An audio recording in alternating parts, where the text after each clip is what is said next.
انا كنت زيك بالظبط، نفسي اسافر واشتغل في الامارات، ولكن ما كانش عندي المعلومات الكافيه اللي تساعدني وتوفر عليا. وعشان كده في الفيديو ده هساعدك ازاي تسافر الامارات وتلاقي شغل بالطريقه الصح وباقل تكلفه ممكنه. الفيديو هيبقى حرفيا دليل شامل بناء على تجربه شخصيه، وهقول لك على ادق التفاصيل اللي محدش اتكلم عنها قبل كده. في الفيديو ده هتكلم معاك عن هل انت مؤهل للسفر للامارات، ايه مجالات العمل اللي عليها طلب كبير مناسبه للمصريين، ايه طرق السفر للامارات، تسافر اي اماره وايه افضل توقيت للسفر، ايه الاوراق والاجراءات المطلوبه منك، تجهيزات مهمه قبل السفر، السكن في دبي، حاجات مهمه لازم تعملها في مطار دبي، طرق البحث عن الوظائف، ايه اقل راتب ممكن تقبل بيه، واخيرا تشتري حاجتك منين في دبي. الفيديو ده طويل شويه وانا عارفك ما بتحبش الفيديوهات الطويله، ولكن صدقني تابع الفيديو لغايه الاخر وما تفوتش اي حاجه فيه، لان فيه معلومات انت مش هتسمعها في اي مكان تاني، وانا فعلا حاطط مجهود كبير جدا في الفيديو ده.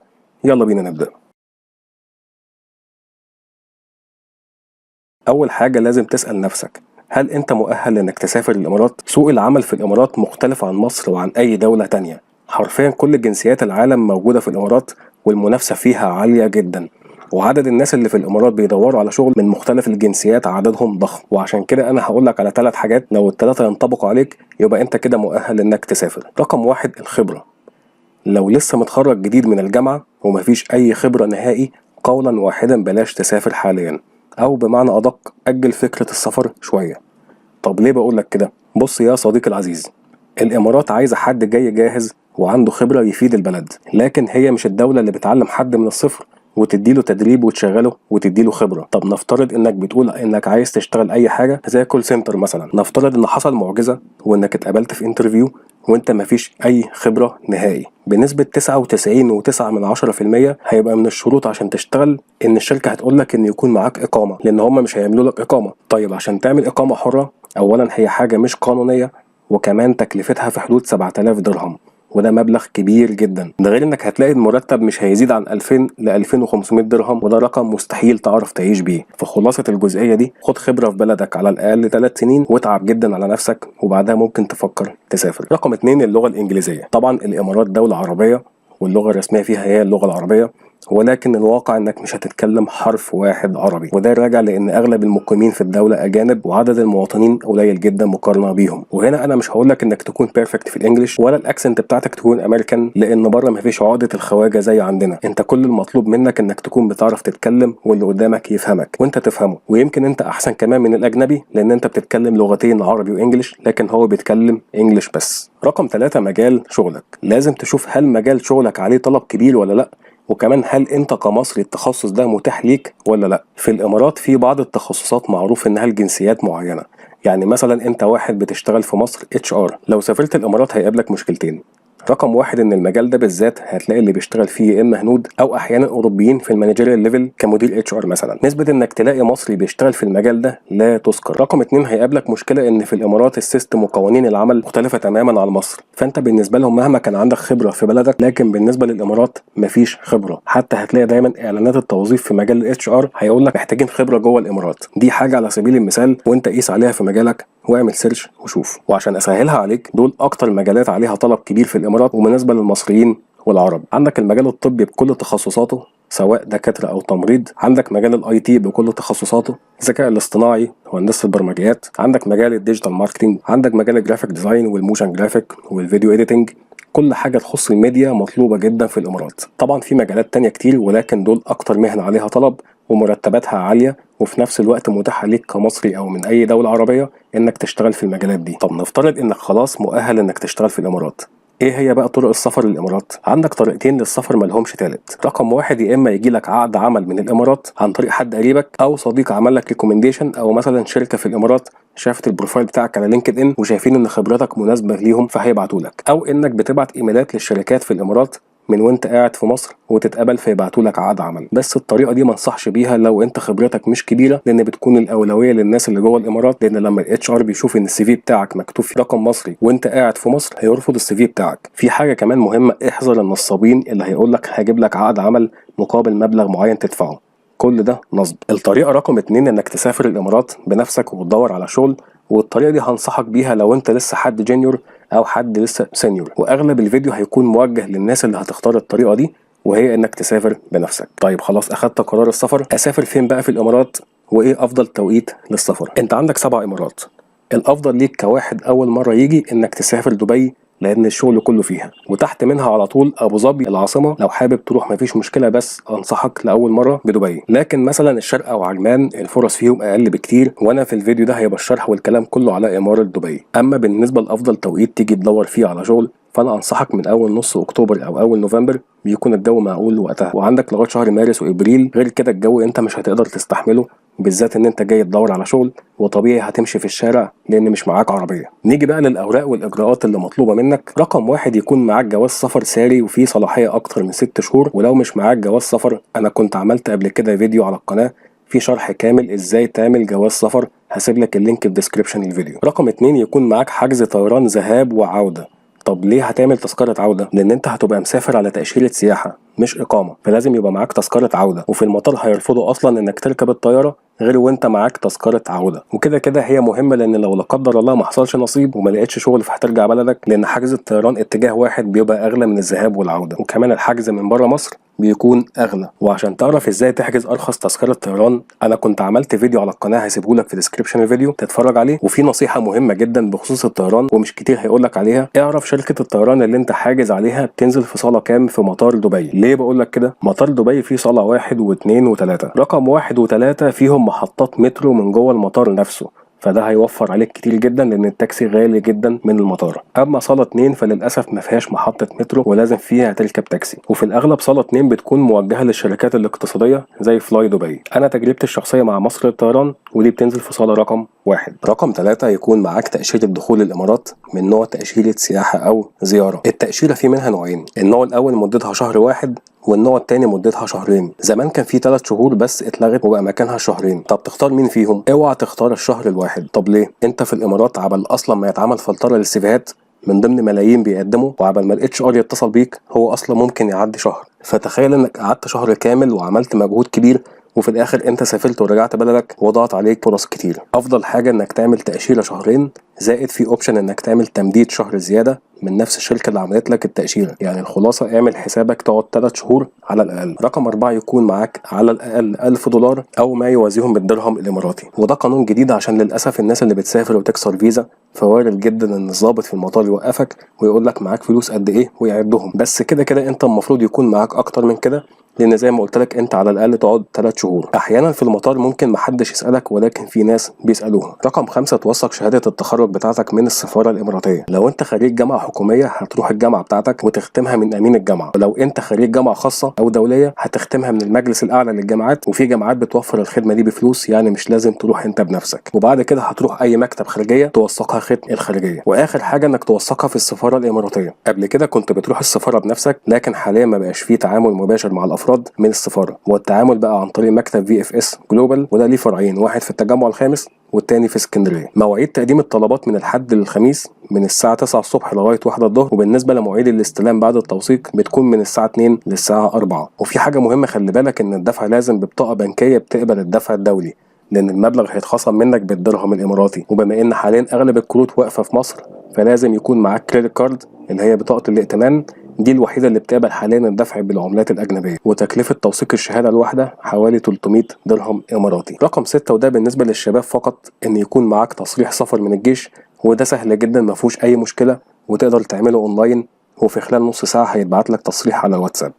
تجهيزات قبل السفر، هقول لك بقى على حاجتين لازم تعملهم قبل ما تسافر وانت لسه قاعد في بلدك هيوفروا عليك كتير. رقم 1 عايزك تمسك اللابتوب بتاعك او الكمبيوتر وتعمل سيرش على الشركات اللي متعلقه بمجال شغلك او في قسم تبع شغلك، وتحاول تجيب ايميل الاتش ار، او لو التقديم عن طريق ابلكيشن اونلاين تجيب اللينك وتجمع البيانات دي وتحط البيانات في ملف اكسل يبقى فيه اسم الشركه والايميل او لينك التقديم. ليه عايزك تعمل كده؟ عشان انت في الامارات مش هتنزل على رجلك وتلف على الشركات بنفسك وتدي لهم السي في، محدش اصلا هيقبله منك، وده عن تجربه شخصيه. هتلاقي موظف الاستقبال هيدي لك ورقه ويقول لك ابعت السي في على الايميل ده. تقديم على الشغل في الامارات كله اونلاين. انت الهدف اصلا من السفريه دي كلها انك تبقى جوه الامارات والسي في مكتوب فيه رقم اماراتي وعنوان اماراتي وتكون جاهز للانترفيو في اي وقت. ده الهدف من السفريه. فانت تجهز ملف اكسل يكون قاعده بيانات بكل الشركات اللي انت هتقدم فيها، بحيث اول ما تسافر الامارات تكسب وقت وتقدم على طول يعني مش هتضيع لسه وقت انك تدور على الشركات. رقم 2 عايزك تشترك في النسخة المدفوعة البريميوم من لينكد ان. انت بيبقى ليك شهر مجاني وبعدها بفلوس، بس هو هيبقى افضل استثمار ممكن تدفعه. هيساعدك جدا انك تتواصل بشكل مباشر مع اي اتش ار وتبعت له السي في بتاعك. وممكن كمان تعمل سيرش على لينكد ان باسم الشركة واضغط على قائمة الناس اللي بتشتغل في المكان ده، هيظهر لك من ضمنهم الاتش ار اللي في المكان. خد اللينك بتاع كوبي بيست في الملف عندك بحيث لما تقدم على وظيفة تبعت كمان رسالة للاتش ار. دلوقتي هنتكلم عن السكن في الامارات، وهنا ركز كويس جدا معايا لان الموضوع طويل شويه وما ينفعش تفوت فيه اي حاجه. السكن في الامارات بالنسبه لك كواحد رايح يقدم على شغل هيبقى 4 انواع. النوع الاول سرير في اوضه مشتركه، النوع الثاني بارتيشن، النوع الثالث غرفه خاصه، النوع الرابع استوديو. اول نوع وهو السرير، دي بتبقى عباره عن شقه متقسمه اوض، والاوض بيكون فيها سراير مشتركه على حسب بقى، ممكن تلاقي 6 في اوضه او اكتر او اقل، انت وحظك. سعرها في حدود 700 ل 800 درهم في الشهر، واحيانا اكتر لان السعر بيفرق حسب المكان. ولكن انا ما انصحكش بالنوع ده، لان اولا مش هتبقى واخد راحتك وقاعد متقدر بسبب الناس اللي معاك ومش عارف تركز، فمش منطقي تبقى مسافر ومتغرب وكمان متقدر، لان خلي بالك الحاله النفسيه مهمه جدا في المرحله دي. لكن لو انت مش فارق معاك وعايز توفر، فدي حاجه ترجع لك. النوع الثاني وهو البارتيشن، وده بيكون عباره عن غرفه لوحدك خاصه بيك، لكن حجمها صغير جدا جدا، يا دوب على قد السرير والدولاب، ومش هتلاقي حتى مكان تمشي فيه، واحيانا بتكون كمان من غير شباك. وطبعا بيكون الحمام والمطبخ مشترك مع الناس اللي معاك في الشقه. السعر بيبتدي من 1500 درهم في الشهر، وعندك اماكن ب 1800 و2000، واحيانا في مناطق اعلى من كده، بس بيبقى التجهيز بتاعها عالي شويه وبتفرق طبعا حسب المنطقه. بس نقول ان انت لو خدت مكان مقبول هيكون في حدود 1500 ل 1600 درهم. النوع الثالث وهو غرفه خاصه، دي بتبقى غرفه لوحدك في شقه مشتركه للمطبخ والحمام، لكن الغرفه بيكون حجمها كبير، يعني عندك مساحه تمشي فيها وعندك ثلاجه صغيره لوحدك، لكن زي ما قلت لك المطبخ والحمام مشترك مع باقي الناس اللي معاك في الشقه. السعر ممكن بيبتدي من 2800 درهم، طبعا بيزيد حسب المنطقه. النوع الرابع والاخير وهو الاستوديو، ده بيبقى مكان برايفت لوحدك بالمطبخ والحمام، بس طبعا اغلاهم واقل استوديو مش هيقل عن 3600 درهم في الشهر. عموما اي حاجه تختارها لازم تتاكد ان السعر شامل حاجه اسمها ديوا، دي هيئه الكهرباء والميه في دبي، وفي الاغلب الاسعار بتكون شامله الميه والكهرباء والواي فاي، بس برضو لازم تتاكد. كده عرفنا انواع السكن. نسكن فين بقى؟ اهم نصيحه ممكن اقولها لك كواحد لسه جاي جديد، انك تسكن جنب اقرب محطه مترو او اتوبيس، لان ده هيوفر عليك كتير. تعال نفتح مع بعض خريطه المترو ونشوف مع بعض. دي خريطه مترو دبي، هتلاقيه متقسم جزئين، الخط الاحمر وده الخط الاساسي واللي اغلبه بيعدي على شارع الشيخ زايد، وعندك الخط الاخضر والاتنين بينهم محطات تبادليه، يعني ممكن تركب محطه مترو الخط الاخضر وهتلاقي محطه تبادليه تحول منها على الخط الاحمر. عشان اسهلها عليك، اسعار السكن الارخص بتبتدي من اليمين، وكل ما رحت ناحيه اقصى الشمال الاسعار بترجع تقل تاني شويه، زي منطقه البرشا وديسكفري جاردنز. على سبيل المثال هنبتدي من اليمين، وده الجزء بتاع دبي القديمه. في عندك منطقة اسمها أبو هيل، هي منطقة فيها مصريين وعرب كتير، لكن ما انصحكش بيها. عندك منطقة اسمها الرقة، بس برضه ما انصحكش بيها. منطقة الديرة كويسة انك تبتدي بيها والخدمات متوفرة فيها، يعني الجزء بتاع دبي القديمة افضل منطقة ممكن تسكن فيها هي الديرة. المنطقة اللي بعدها على طول واحنا في اتجاهنا ناحية الشمال منطقة اسمها بر دبي. جوه بر دبي فيه منطقة اسمها الكرامة ومنطقة اسمها المنخول. الأماكن دي كويسة جدا، وأنا نفسي قعدت فيها فترة وكانت الخدمات فيها متوفرة والدنيا تمام مفيش مشكلة. وزي ما قلت لك الأسعار بتبتدي تزيد بشكل كبير أول لما تقرب من ناحية الشمال، زي الفاينانشال سنتر والبيزنس باي والأماكن اللي هي وسط البلد. يعني عشان ما تتوهش مني، دور في المنطقة من أول الديرة لغايه البيزنس باي، دي المناطق اللي مش هتبقى بعيده وفي نفس الوقت حوالين منك شركات كتير تقدم فيها. اما الاماكن اللي بعد كده بعيده نوعا ما عن الشركات، لكن فيها اماكن طبعا راقيه زي الجي بي ار، بس اسعار عاليه جدا. وعندك قرب الجي بي ار في منطقه اسمها البرشا، ودي انا كنت قعدت فيها قبل كده جنب مول الامارات، واسعار السكن فيها تعتبر متوسطه، لا رخيصه ولا غاليه. في منطقه اسمها ديسكفري جاردنز، ودي منطقه حلوه جدا واسعارها كويسه، عيبها الوحيد انها بعيده شويه، لكن فيها ميزه انها جنب المترو. الخلاصه عشان ما تتوهش مني، عايز منطقة مقبولة وأسعارها كويسة وقريبة من أغلب الشركات، يبقى دور في منطقة الديرة أو منطقة بر دبي. لو معاك فلوس أكتر شوية وعايز مستوى أعلى، روح ناحية وسط البلد. عايز حاجة لاكشري قوي ومش مشكلة معاك الماديات، روح منطقة المارينا والجي بي ار. طب ندور على سكن إزاي؟ عندك 3 طرق. رقم 1 انك تدور على موقع دوبز للامارات وتتواصل واتساب مع صاحب الاعلان. رقم 2 تدور على ماركت بليس على فيسبوك. رقم 3 انك تبقى عارف المنطقة اللي انت عايز تسكن فيها، واول ما توصل دبي تروح تدور بنفسك. بس خلي بالك في حاجة مهمة، لو انت دورت على السكن من مصر هيبقى مطلوب منك تحاول ديبوزيت لصاحب السكن على الأقل من 200 ل 500 درهم.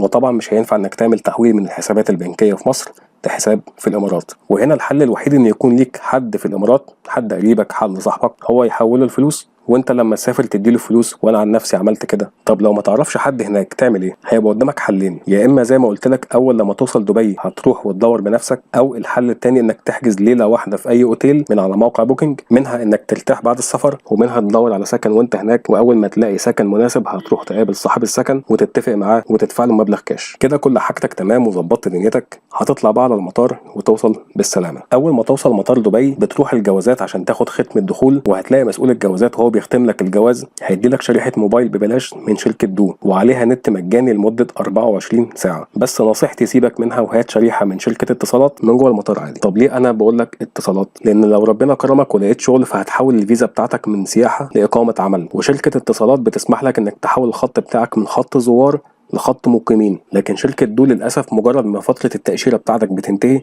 فالخط بتاعك بيتكنسل وما ينفعش تحوله لخط مقيمين. ورقم الموبايل في الإمارات ده هيبقى أهم حاجة في حياتك لأن مجهودك حرفيا مرتبط بيه. بالنسبة لخط الزوار من شركة اتصالات، الخط نفسه مجاني، لكن أنت مجرد بتدفع ثمن الباقة اللي أنت بتختارها. والمعلومة دي أنا مشوفتش حد اتكلم عنها قبل كده، فحبيت أقولك عليها بناء على تجربتي الشخصية. تاني حاجة تعملها وأنت لسه في المطار إنك تطلع على المترو، والمترو جوه المطار متقلقش، مجرد إنك هتركب الأسانسير وتطلع الدور اللي فوق هتلاقي مكتب تشتري منه كارت نول للمواصلات، وتختار نوع الكارت الفضي، وده الكارت اللي انت هتستخدمه في المترو والترام والباصات، وبتشحنه من المكتب بالرصيد اللي انت عايزه. بس اهم حاجه الرصيد في الكارت ما يقلش عن 8 درهم عشان تعرف تستخدمه. وفي عندك بطاقه نول الذهبيه دي بتبقى الفي اي بي في المترو، بدل ما تقف في الزحمه وسط الناس ومش لاقي مكان فبيبقى ليك مكان مخصص في المترو ومش زحمه، وطبعا سعره الضعف، فانت لو تقدر عليها يبقى اكيد افضل. في كمان اوبشن حلو انك لو هتستخدم المترو كتير فممكن تعمل اشتراك وتختار عايز تعمله اشتراك اسبوع او شهر او 3 شهور، هيوفر جدا معاك لو انت هتستخدم المترو كتير. وكده الحمد لله على السلامه يا بطل، هتروح السكن بتاعك ترتاح من تعب السفر وتستعد من تاني يوم للتقديم على وظايف، وان شاء الله ربنا يوفقك وتلاقي شغل في اسرع وقت. كده انت تاني يوم ليك في دبي، وصدقني دبي منوره بيك. يلا يا بطل استعد للمهمه اللي انت جاي عليها، عشان هقولك دلوقتي ازاي تدور على شغل. عايزك تبقى منظم وفاهم الدنيا ماشيه ازاي، وما تبعتش الايميلات في اي وقت وبطريقه عشوائيه. يعني ما تبعتش مثلا الساعه 10 بالليل او تبعت في يوم اجازه، صدقني المعلومات دي محدش هيقولك عليها، فركز جدا معايا. الامارات الاجازه فيها يوم السبت والحد، يعني بدايه الاسبوع بتبتدي من يوم الاثنين، فانت اعتبر ان يوم السبت والحد اجازه بالنسبه لك، اطلع اتمشى فيهم وغير جو. ومن اول يوم الاثنين عايزك تعتبر نفسك موظف، عايزك من الساعه 8 الصبح لغايه الساعه 12 او 1 الظهر انت بتقدم على شغل. ده افضل توقيت انك تقدم فيه عشان الايميل بتاعك يظهر للاتش ار، لان لو بعته في يوم اجازه مثلا او بعته في وقت بالليل بره مواعيد العمل فالايميل بتاعك مش هيظهر، لان في كتير بيقدموا زيك. فانت عامل حسابك من 8 الصبح تبتدي تقدم. الطريقه رقم 1 انك تقدم بيها على شغل، هتفتح ملف الاكسل اللي انت عملته وجمعت فيه بيانات كل الشركات المناسبه لمجال تخصصك، وتبتدي تبعت ايميلات للشركات حتى لو هم مش منزلين اعلانات توظيف. بس في حاجه مهمه، اوعى تعمل ابلود للسي في بتاعك وتبعت الايميل فاضي من غير ما تكتب فيه حاجه. خليك شخص بروفيشنال وتجذب انتباه اللي قدامك. طب تكتب الايميل ازاي؟ مفيش ابسط منه، هنروح على شات جي بي تي وتكتب له المؤهل بتاعك والخبره اللي عندك وتطلب منه يعمل لك ايميل احترافي بالانجلش وتاخد الكوبي بيست. رقم 2 هنفتح لينكد ان، وتكون طبعا عملت الاشتراك المدفوع البريميوم زي ما قلت لك عليه، لانه هيسهل عليك كتير وتبتدي تشوف ايه الوظائف اللي لسه نازله في مجالك وتقدم عليها. رقم 3 هتفتح المواقع اللي ظاهره على الشاشه دلوقتي وهسيب لك لينكاتها في ديسكريبشن الفيديو وتشوف الوظائف اللي عليها وتقدم. في بقى حاجه مهمه جدا لازم تخلي بالك منها، احيانا تكون لسه باعت ايميل لشركه ومفيش دقيقتين بالظبط يجي لك ايميل ان انت اتقبلت بشكل مبدئي وان عندك انترفيو. في ناس طبعا هتفرح ان في انترفيو، لكن انا كنت مشغل دماغي لان مش منطقي ان انت في خلال دقيقتين يجي لي رد اني اتقبلت. تاني حاجه هتبص على الايميل هتلاقي مش مكتوب فيه اسم الشركه، حتى مكان الانترفيو هيقول لك العنوان منطقه كذا، برج كذا، رقم مكتب كذا. فهنا هتحس ان في حاجه غلط، لان الطبيعي ان انت يبقى فيه اسم شركه. انا كنت هقع في الفخ ده، لكن انا شغلت دماغي ولحقت نفسي في اخر توقيت. فتحت جوجل مابس ودخلت على اللوكيشن وشفت ريفيوهات وكلها بتقول انهم نصابين. اللي بيحصل ان دي شركه توظيف، هتروح لهم هيقول لك ادفع 200 درهم وهنبقى نتواصل معاك، وانسى ان انت حد هيتواصل معاك لان كل ده نصب، ومفيش حاجه اسمها انك تدفع فلوس عشان تشتغل.